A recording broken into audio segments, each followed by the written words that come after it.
Bonjour, ici Thierry, agriculteur d'aujourd'hui. Alors aujourd'hui on va refaire un petit tour de plaine, on est arrivé à peu près à la mi-mai et comme je vous l'avais promis, on va continuer nos tours de plaine pour voir ce qui s'y passe au niveau des cultures. Alors là j'ai inversé le tour pour dire de changer un peu et on va démarrer ici par le Régras et voir la coupe qu'il y a pu y avoir et ce que je vais faire comme intervention et ensuite suivront les autres.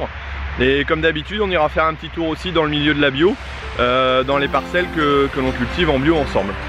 Allez, on commence par le Régras alors.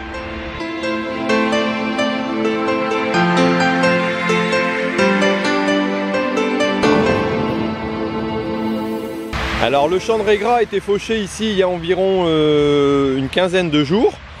Il a été fané à plusieurs reprises, puis endainé pour un pressage avec de l'enrubanage. D'ailleurs vous pouvez retrouver une des vidéos sur la fabrication du foin et sur l'enrubanage et la distribution aussi sur le site agriculteur d'aujourd'hui ou sur la chaîne YouTube. Je sais plus son nom mais c'était une des premières, je crois quasiment la première que j'avais faite à l'époque. Et donc là on voit la repousse qui a eu lieu. Alors la fauche n'a pas été faite trop courte, hein, on conseille de faire à 7-8 cm et on voit déjà les repousses qui démarrent. Alors ça c'est du Régras d'Italie Cash et en apport d'azote, donc j'ai déjà procédé à un demi-apport d'azote j'allais dire entre deux fanages. Ça me permet de gagner un peu de temps et puis comme j'étais dans le champ de blé à côté, je me suis dit hop je lance, ça me fera gagner un peu de temps. Bon voilà pour ce champ là, donc rien de spécial au niveau activité et on va passer au blé qui est à côté. Bon alors ici on est dans le champ de blé et on vient de se prendre une pluie d'averse tout à l'heure et donc j'en ai plein les godasses, ça va être très mouillé mais bon tant pis pour mon pantalon, je vais continuer quand même. Alors là on voit le stade, on arrive à épiaison, enfin début épiaison, la dernière feuille est bien sortie. Alors j'ai remarqué là un peu plus loin dans la parcelle une tache, je pense qui est de la rouge jaune, mais pour autant il n'y a quasiment pas d'autres symptômes de rouge jaune dans la parcelle. Alors peut-être ici un petit peu de traces et si on examine bien au fond, eh ben on n'a quasiment pas de maladie, hein, sauf sur peut-être les premières feuilles. Je vais tirer une tige. Alors voilà. Alors la feuille du bas, on voit aussi hein, de la septo. On a aussi un peu de rouge jaune ici au fond. Et puis les autres feuilles, hein, voilà, qui sont complètement propres, sans souci particulier. Donc là pour l'instant j'ai fait aucune intervention fongicide. J'estime que c'était pas nécessaire. A priori au niveau conseil on est dans le même ordre d'idées, ou alors de faire un demi fongi. Alors c'est quand même assez rare de pouvoir profiter de cette aubaine de ne pas avoir à en faire. Je pense que la fraîcheur de ces temps-ci est un peu pour quelque chose, mais bon voilà. Et on continue notre petit tour de plaine, on va aller voir d'autres parcelles. Bon alors ici on se retrouve dans la parcelle qui était mangée à lapin, si vous l'avez vu dans mon défi vidéo. Alors on a encore quelques beaux petits ronds qui sont bien mangés, avec quelques crottes, comme vous pouvez le voir. Bon en dehors de ça je vais vous dire que c'est une parcelle pour moi qui est un peu une parcelle d'essai, c'est à dire que je mets plusieurs variétés dans les parcelles, je refais mes semences moi-même. C'est une habitude qui est héritée de mon père. J'achète tous les ans 5-6 variétés que je multiplie moi-même et que je mélange, enfin que je mélange pas, que je fais trier et que je garde en fonction de leur qualité. J'ai déjà fait des mélanges de blé aussi au niveau du semis, mais le souci actuellement c'est les protéines, donc les taux de protéines qui sont nécessaires pour valoriser le blé. Et ça me fait un petit obstacle, donc j'ai arrêté. Mais je ne dis pas que je ne recommencerai pas parce que la complémentarité au niveau des variétés peut être intéressante. Lorsque l'une est plus malade que l'autre, il y en a une qui va se développer mieux et donc ça peut aider. Et il y a quelques personnes qui font des mélanges assez impressionnants où ils utilisent 5-6 variétés. Tous les ans ils rajoutent une variété dans leur mélange et comme ça ils créent leur semence de blé eux-mêmes. Ils multiplient et dans la moyenne en général au niveau des résultats on n'a pas beaucoup moins de rendement que le rendement moyen d'une exploitation agricole, quoi. À part de celui qui met vraiment la bonne variété, la bonne année, mais ça on n'est jamais certain du truc. Alors ici c'est pareil au niveau maladie, on peut remarquer qu'on est dans un blé très sain, même au fond. Ah, ici je vous présente une petite limace, voilà. Mais vraiment je trouve qu'on est très sain. On a la dernière feuille qui apparaît, on est vraiment bien en période de gonflement, voilà. Et sur les fourrières, il y a quelques blés qui sont un petit peu épiés d'ailleurs. Donc on arrive à épiaison au niveau de ce blé là. Et bon, plus loin on va voir, il y a encore quelques traces de manger de lapin. Bon allez, on continue notre petit tour. Alors ici on se retrouve dans la parcelle de pois du collègue qu'on avait pu voir, qui est en agriculture biologique. Et je trouvais intéressant de m'arrêter pour regarder un peu au niveau salissement et développement. Alors on va remarquer, il y a un souci, c'est qu'il n'y a pas assez de densité de population malheureusement pour dire de faire un beau pois, mais pour autant je trouve que la propreté est assez exemplaire, étant donné qu'il n'y a eu aucun passage de chimie, hein. Alors si on regarde de près, voilà. Alors il y a eu 4 ou 5 passages de RC Tri, hein. Alors on peut voir derrière quelques kénopodes qui apparaissent, mais bon, je pense que le développement, là il y a une renouée liseron aussi derrière, mais elles sont relativement petites. Alors ici on peut plus passer maintenant avec les RC Tri parce que les ramifications voilà, sont en train de se faire entre les différentes tiges du pois. Alors comme je vous disais, s'il y avait un petit peu plus de population et si on n'avait pas eu de ce fait des attaques de pigeons dans la parcelle, on serait un peu mieux, quoi. Mais pour autant je trouve que c'est un essai qui est, vu que c'est la première fois que c'est fait par le collègue en bio. Bon alors là ici c'est simplement le petit effaroucheur à pigeons qui est tombé. Mais je trouve que pour un essai c'est pas mal. Et si on avait une densité un peu supérieure, si on compare à d'autres pois conventionnels, le développement est tout à fait adéquat. Bon ici on a un petit chardon, donc on aura sûrement un petit passage à la main, à moins que la récolte ne se fasse avant, ce qui n'est pas du tout impossible. Le tout c'est de ne pas avoir de tête de chardon dans les pois, ça sera embêtant. Mais bon, la parcelle en elle-même, comme je vous dis, sauf un certain manque de densité, sinon elle est tout à fait sympa. Et je pense que c'est un essai qu'il faudra réitérer pour voir si ça peut aller, mais je pense qu'on peut faire des pois en bio avec cette technique là, ça paraît tout à fait faisable. Allez, on continue notre petit tour. Alors ici on est dans une parcelle, c'est la parcelle dans laquelle il y a les capteurs d'humidité pour l'irrigation. Alors la vidéo est sortie il n'y a pas longtemps, quand je suis en train de tourner elle n'est pas encore sortie, donc là elle est sortie sur YouTube. Donc vous pouvez la retrouver sur le site agriculteur d'aujourd'hui. Et bon là les pommes de terre ne sont pas encore en train de sortir. Alors, on va voir peut-être un tout petit peu le dessus. Là j'en ai une qui passe. Alors il s'agit de variété Mélodie. Mais bon, non, on voit que on n'est pas encore tout à fait à l'émergence. On gratte un petit peu, on va sûrement voir un peu de germe. Voilà. Donc voilà, là on y est. Donc on voit bien qu'on est juste avant l'émergence. Donc ici dans une semaine ça devrait être bien pointé. Mais bon, pour l'instant rien de spécial à voir. Alors là on est juste à côté dans la parcelle de betterave, celle dans laquelle a été faite la vidéo entre autres. Donc la vidéo sur le semis de betterave que vous pouvez trouver sur le site aussi. Elle m'a pris pas mal de temps à être faite et je pense qu'elle est assez sympa. Donc si vous ne l'avez pas vue, n'hésitez pas à aller la voir. Et bon voilà, on voit les betteraves qui sont à un stade bien avancé, hein. Donc on a, alors ça c'est encore, je pense, voilà, 2, 4, 6. Donc on a entre 6 et 8 feuilles. Bon ça c'est, je pense, ce cotylédon qui est en train de se terminer. Donc 2, 4, 6, 8, ouais voilà. Hein, 6, 8 feuilles. Alors ces betteraves ont été binées début de semaine.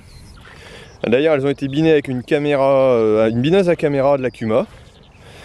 Et vous pouvez retrouver là aussi la vidéo sur le site agriculteur d'aujourd'hui ou sur la chaîne YouTube. Si vous n'avez pas encore été faire un tour sur la chaîne, c'est le moment. Il y a beaucoup de choses à voir qui ont été tournées. Là, ça avait été tourné l'année dernière. Alors si je regarde au niveau propreté, alors je vois par exemple on avait quelques pommes de terre qui sont passées à la trappe. Ça c'est pas plus mal parce qu'à côté d'un champ de pommes de terre, si on a des repousses, ça va pas être très intéressant. Alors là, on peut voir une petite trace blanche. Hein. Je m'étais juré de jamais refaire de centium dans mes parcelles de betteraves. Et pour autant j'y suis retombé parce que bon, déjà le développement était relativement correct. C'est vrai que j'ai un bon développement je trouve des betteraves. Et j'avais un certain salissement quand même. Et là pour autant je pense que j'ai réussi à l'endiguer. Et j'espère ne plus avoir à repasser. Mais bon, ça va être à surveiller de près parce qu'avec les pluies, voilà. Mais pour l'instant, je ne vois rien qui pointe son nez. Allez, on va passer un peu plus loin dans la parcelle. Bon, alors ici, donc on voit la fin de ma parcelle, donc qui avait été travaillée en non-labour. Et ici, on est dans la parcelle d'à côté, qui a été travaillée, elle, avec du labour. Alors le binage a été fait, lui, il y a une dizaine de jours. Et je pense un petit peu reclaqué, donc c'est pour ça qu'on voit moins de différence de couleur de sol, hein, ça on peut pas y jouer. Mais bon, je vois le développement des betteraves est quand même relativement plus modéré. Et on verra le cas dans une autre parcelle aussi, où en bordure de champ un labour a été fait. Alors bon, est-ce que c'est un cas fortuit ou alors est-ce que c'est à généraliser? Mais bon, je vois la couleur de sol qui est quand même un peu meilleure et le développement est pas mal du tout. Donc je suis content dans l'ensemble de mon résultat au niveau semis de betterave et elles sont, j'allais dire, assez poussantes. Bon bah là, je vais m'abaisser pour ramasser un petit caillou. C'est peut-être pas la peine de laisser traîner. Et on passe dans la parcelle à côté qui est du blé. Alors ici on est dans la dernière parcelle de blé qu'on va voir pour aujourd'hui. C'est le blé qui a été semé en dernier. Et on arrive au stade aussi dernière feuille pointante. Et là je vais faire le prélèvement parce que j'ai le conseiller qui va arriver chez moi pour faire la méthode Jubile. Alors la méthode Jubile, vous pouvez la retrouver aussi sur une des vidéos du site agriculteur d'aujourd'hui et ou sur la chaîne YouTube, hein. Donc c'est dans la partie Jubile et on va voir un peu enfin vous pourrez voir dans cette vidéo comment on procède pour faire la méthode Jubile. Et donc là je vais faire mes prélèvements parce que j'ai un appel et je pense que c'est mon technicien qui est à la maison. Donc je vous reprends tout de suite après. Alors ici on se retrouve devant une des parcelles de pommes de terre. Il s'agit des premières que j'ai implantées, j'ai plus la date en tête, hein, on devait être mi-avril à peu près. Et donc ce sont des... bon ça fait donc à peu près un mois maintenant. Ce sont des fontanes en variété. Et on voit que le développement est pas trop mal. Et ici j'ai déjà dû faire une première intervention fongique parce que selon le BSV et selon Cali Conseil, qui est ce qui accompagne le BSV par abonnement et donc qui indique les traitements à réaliser, donc j'ai fait une demi-dose d'un fongicide. Et bon, on va regarder un peu au niveau propreté comment ça se tient. Alors on voit que la parcelle est propre. Ici si je regarde de près, j'ai un développement tout à fait régulier des plants. Alors les plants avaient été pas trop mal préparés, je pense que ça a été. Au niveau des herbages, je pense qu'on est assez bon. Ici vous voyez le développement est homogène. Donc on arrive déjà à un stade de développement pas trop mal. Et au niveau propreté, voilà, alors j'ai quelques laitrons là que je peux voir apparaître, mais bon je pense qu'au niveau salissement pour l'instant on est très bien. Bon, si on regarde de près, on a quelques petites bestioles. Alors peut-être à surveiller, mais je pense que l'humidité qu'on peut avoir au niveau du sol va permettre aux produits racinaires de bien jouer leur jeu et leur rôle, et donc de ne pas avoir à intervenir au niveau des herbages. Et ici à côté, on a mon fameux champ de carottes recouvert de raie gras. Alors ici j'ai pu passer l'antigraminé, parce que c'est vrai que j'ai eu la remarque de quelques personnes qui m'ont demandé si je faisais pousser du raie gras en butte maintenant, mais c'est pas encore le cas. Donc voilà. Et au niveau carottes, alors on voit que les carottes sont bien présentes, il n'y a pas de souci. Ici j'ai un beau spécimen. On voit aussi que celles qui ont poussé en dernier commencent à avoir leurs premières feuilles. Voilà, et les plus grandes sont pas mal du tout. Alors même dans les endroits où c'est assez infesté, je vais essayer d'avancer là où il y a plus de raies gras. On va voir que les carottes sont bien présentes quand même. Et pour l'instant il n'y a pas eu de nuisance. Vous voyez, si je regarde là, voilà, carotte est bien là. Alors j'ai même quelques repousses de pommes de terre, ça va être le souci aussi ici. Parce qu'en carotte on ne sait pas trop où les avoir. Alors est-ce qu'on va devoir intervenir manuellement? Ça je sais pas, mais bon. Une fois le régras détruit, on va avoir une belle couverture en carotte. Et au niveau salissement par contre j'ai pas mal d'étuses présentes. Voilà. Alors que je vais essayer d'avoir. Ça va pas forcément être évident. Alors je risque d'avoir un résultat de propreté de cette parcelle pas extraordinaire du fait que j'ai loupé mon prélevé. Et on voit là l'importance de ce genre de travail. Mais bon, on va suivre la parcelle dans le temps. Je vous remontrerai sûrement par la suite dans les prochains tours de plaine à quoi on en est. Bon allez, on passe à une parcelle suivante. Non, j'avais oublié de vous parler de mes petits pièges à mouches. Alors voilà, alors il s'agit de pièges jaunes, donc ils sont installés dans la parcelle de carottes. Alors c'est pareil en général, alors on en met deux séparés à 10 mètres l'un de l'autre, voilà, l'autre est là-bas au fond. Et dans le sens de l'orientation du vent, étant donné que là, ben, grosso modo, le vent arrive par ici. Alors on a deux faces, hein, on a une face et l'autre, alors qui sont encollés grâce à une colle qui se fait en bombe. Et donc c'est recouvert d'un petit film que je vais venir retirer, alors en principe toutes les semaines, hein, vérifier toutes les semaines. Et on fait un comptage de mouches. Alors là il vient juste d'être installé donc il n'y a rien.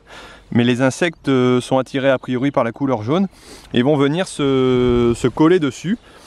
Et donc de par ce système là on peut intervenir sur des traitements insecticides très localisés. Parce que la mouche de la carotte qui est bien spécifique, c'est un modèle bien spécifique, va venir pondre au niveau du collet et donc venir rogner, ronger par des petits vers la culture de carottes. Et donc on va avoir des carottes qui sont véreuses et donc impropres à la consommation. Il y a déjà eu des refus complets de parcelles à cause de ça. Donc on s'en méfie comme de la peste, j'allais dire. Et donc par rapport à ça, on évite toute contamination. Et pour cela, bah, donc on fait ces piégeages depuis déjà maintenant, je pense, une bonne dizaine d'années. Et on a des bons résultats. Ça nous permet d'intervenir selon un seuil de traitement qui a été défini par la Fredon. Qui nous donne le moment exact où lorsque deux mouches sont présentes par parcelle lors d'un piégeage, eh ben, on doit intervenir pour pouvoir détruire ces mouches au moment de la levée. Voilà. Allez, un changement de parcelle encore une fois. Ici on se retrouve dans le secteur bio et ben, on a déjà la culture de blé qu'on a déjà pu voir dans les précédents. On va suivre ensuite derrière, faire un petit tour dans le champ d'oignons qui a été semé il n'y a pas longtemps. Un petit tour dans la luzerne, dans les pommes de terre. Et puis les potimarrons qui ont été mis pareil la semaine dernière. Donc on va déjà regarder le blé. Alors si on examine le blé, si on prend un plan global de la parcelle, je trouve qu'il est pas trop mal. Même au niveau couleur, on n'a pas l'impression qu'il est si fin que ça.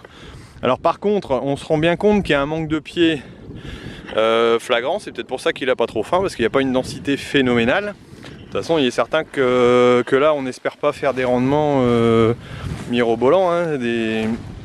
Les 120 quintaux sont jamais présents dans une parcelle bio. Et par contre, on peut regarder aussi au niveau propreté.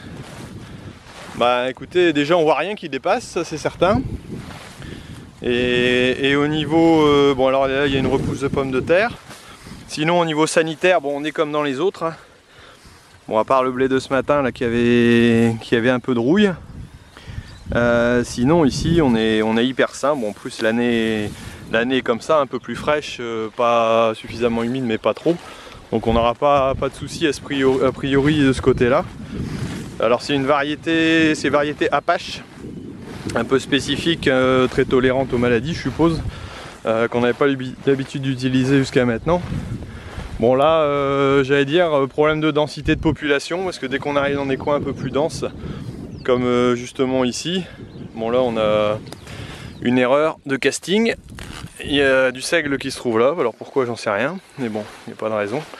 Mais si on avait une densité un peu plus normale, ça serait un peu mieux. Alors ici on est dans le semis d'endive, alors qui a eu lieu et on s'est pris quelques millimètres derrière, même un bon paquet d'eau quand même, avec des belles averses. Bon, pour autant le sol n'a pas été croûté, on n'est pas, j'allais dire, on n'est pas dans des conditions de croûtage extraordinaires. Voilà, si je gratouille ça va. Donc là on va pas chercher après l'endive parce qu'on risque de pas la trouver. Ce sont des tout petites graines. Donc le but c'est d'en faire des endives bio, donc pour un collègue. Et donc on suivra ça peut-être un peu dans les prochaines vidéos tour de plaine. Ici dans la luzerne, alors on n'a pas encore fauché non plus.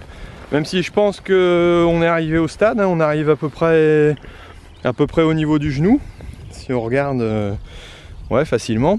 Donc bon là on a un peu de couleur, hein. Bon c'est sympa, après on n'apprécie pas.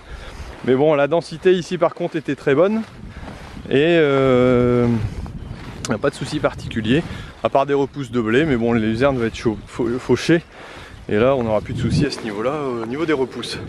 À côté j'ai oublié de signaler que dans le blé bio avait été semé du trèfle, donc sous couvert, simplement avec un DP12 comme on dit, un distributeur à rampe. Et bah, on verra le résultat sûrement sur les prochains tours de plaine, voir si ça lève bien. Bon, il y a eu de l'humidité derrière, donc il n'y a pas de raison. Et là ici on est dans le champ de potimarron. Alors je vais pas vous faire de recherche non plus de graines, ça va être trop compliqué. Par contre on va regarder un peu au niveau du sol. Alors donc ici il y a eu déjà une préparation à la rotative plus 3 préparations ou 2 à l'RC tri, donc c'est à dire plus 1 franqué, donc c'est à dire 4 faux semis depuis la préparation de printemps. Alors on peut voir quelques mercuriales hein, ici, voilà, là je pense qu'on a une renouvelliseron qui commence à apparaître. On est vraiment au stade de cotylédon. Alors on a deux possibilités, soit on attend encore un petit peu et on passe un coup de brûleur thermique, ou soit on passe un coup d'RC tri avant que la graine ne sorte et ne pointe. Alors j'ai regardé samedi la graine gonflée simplement, donc on est 3 jours plus tard, et là à voir ce qu'elle fait. Mais donc on aura deux possibilités, soit très léger coup de RC tri, soit un coup de brûleur thermique après. Et ici les pommes de terre, on a eu un passage de RC tri pardon, et un butage qui a suivi la semaine d'après, avec du temps humide entre deux, et donc ça a pu recouvrir un peu. Alors on a quelques problèmes de recouvrement sur les côtés, ou plutôt d'enlèvement des mauvaises herbes. Ben voilà, petit exemple. Voilà, on a gratté la butte, mais sur les flancs, bon, avec la RC tri on avait bien éliminé, ça avait repoussé. Et donc là, par contre, je pense que le fait qu'on ait bien recouvert les côtés va nous détruire ces mauvaises herbes et qu'on n'aura pas de repousse une fois recouverte de terre. Bon, là on voit pas, bon là si ce n'est peut-être un laitron. Bon là les laitron ce sera assez compliqué à voir, hein. C'est par le travail du sol qu'on l'aura en bio, hein. C'est pas par les produits chimiques, vous en doutez bien. Là, bon, ça c'est une petite mercuriale qui va à mon avis passer quand même. Mais globalement le travail a été pas trop mal fait. Et ici on doit sûrement repasser un coup de RC tri et un butage. Bon, sachant qu'on a recouvert bien en pointe, notre butoir est pas au top, mais on n'est pas encore non plus à l'émergence. Donc là on va repasser, quand on va repasser un coup de RC tri, la variété a l'air assez, j'allais dire assez lente à réagir. Bon, on voit pas d'émergence, on l'aura peut-être la prochaine fois. Bon, voilà, donc ça on pourra suivre la prochaine fois. Bon bah écoutez, je vais vous laisser là-dessus. Alors j'espère que cette vidéo vous a paru intéressante. J'ai parlé un peu plus de bio que d'habitude peut-être, mais bon, comme ça vous intéressait aussi, moi je pense que je vais m'ouvrir à ça sur le... sur les vidéos de tour de plaine. Et puis surtout si vous avez aimé, faites-moi une petite remarque en dessous en disant j'ai aimé, et puis mettez-moi un petit pouce, ça serait sympa. Et puis posez-moi vos questions si vous avez d'autres questions, si vous avez trouvé ça intéressant, et s'il y a des productions qui vous intéressent plus que d'autres, ou si le suivi global de ce tour de plaine vous paraît sympa. Voilà. Et surtout n'hésitez pas à partager donc avec des gens qui ne sont pas du milieu agricole. C'est le but de ces vidéos, donc pour pouvoir faire un échange et puis et expliquer un peu ce qu'est notre très beau métier, que le métier d'agriculteur. Bon allez, je vous laisse là-dessus et puis je vous dis à bientôt, sans doute début juin pour un prochain tour de plaine, et il y aura quelques vidéos, alors peut-être un peu moins, mais il y en aura peut-être une un peu originale, parce que je vais faire une petite visite sur Milan ce week-end. Et donc j'aurai sûrement à vous parler de ce que j'ai pu voir à l'exposition universelle de Milan, qui a lieu cette année donc à Milan, et qui a pour thème l'alimentation humaine. Et je pense que ça sera sympa de voir un peu ce qui a été présenté, les différents stands. Bon allez, je vous laisse et puis je vous dis à bientôt. Salut!